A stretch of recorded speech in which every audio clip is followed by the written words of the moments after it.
Je m'appelle Francisco Guevara, j'ai 56 ans et je suis cadre de santé formateur dans une école d'infirmière à Montreuil, dans la Seine-Saint-Denis. Et je suis bénévole, en particulier à l'association MEAD depuis 9 ans.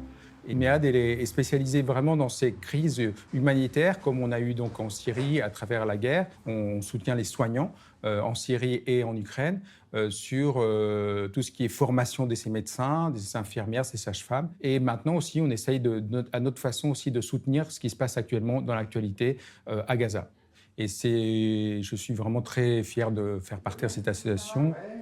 Dis-moi, tu sais si on a un rendez-vous avec... Je m'occupe plus particulièrement de coordonner les bénévoles dans l'association pour tout ce qui est les actions médiatiques, pour faire connaître la situation. On fait des événementiels, des caritatifs, et puis aussi des actions de formation au massage cardiaque avec des mannequins qu'on a. C'est des formations qui sont assez courtes, mais qui sont surtout très utiles.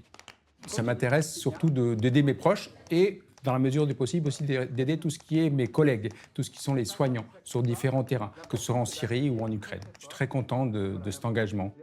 C'est une fibre que j'ai depuis tout petit, j'imagine, c'est une influence de mes parents. Mes parents sont réfugiés politiques en France et ils ont été chassés de l'Argentine par la dictature militaire.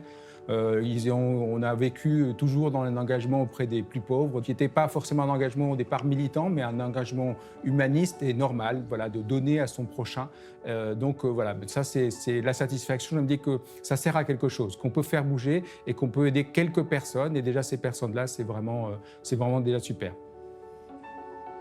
Alors moi, le message que je voudrais aujourd'hui faire passer, qu'on tende la main à toutes les personnes qui sont dans le besoin, en particulier les migrants, mais aussi les réfugiés. Je pense que vraiment, on doit être sur ces valeurs-là d'accueil et de partage. Voilà, c'est vraiment ces valeurs-là que moi, j'aimerais mettre en avant.